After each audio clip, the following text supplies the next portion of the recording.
ऊंच नीच योनि में जितने भी शरीर मिलते हैं वे सब गुण और कर्म के अनुसार ही मिलते हैं।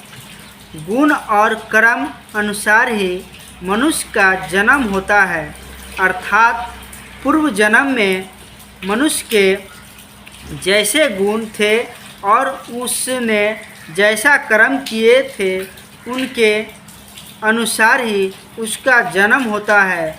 भगवान ने गीता में कहा है कि प्राणियों को गुणों और कर्मों के अनुसार ही मैंने चारों वर्णों ब्राह्मण, क्षत्रिय, वैश्य और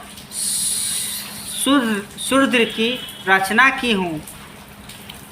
अतः गीता जन्म उपदेश से ही जाति मानती है, अर्थात जो मनुष्य जिस वर्ण जिस जाति के माता पिता से पैदा हुआ है उससे उसकी जाति मानी जाती है। जाति शब्द जिन प्रभाव से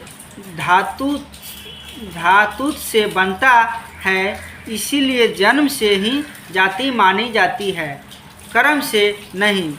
कर्म से तो क्रिया होता है जो धातु से बनती है, परंतु जाति की पूर्ण रक्षा उसके अनुसार कर्तव्य कर्म करने से ही होती है।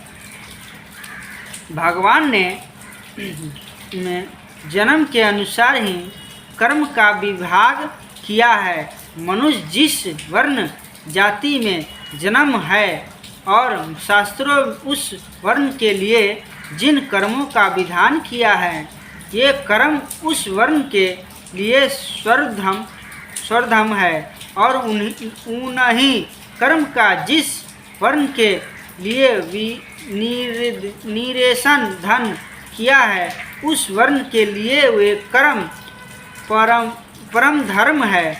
और जैसे अज्ञान करना, दान लेना आदि कर्म ब्राह्मण के लिए, क्षत्रिय के लिए आज्ञा होने से स्वयं धर्म है, परंतु वे ही कर्म क्षत्रिय, वैश्य और शूद्र के लिए शास्त्रों का निषेधन होने से धर्म है। धर्म का पालन करते हुए यदि मनुष्य मर जाए तो भी उसका कल्याण ही होता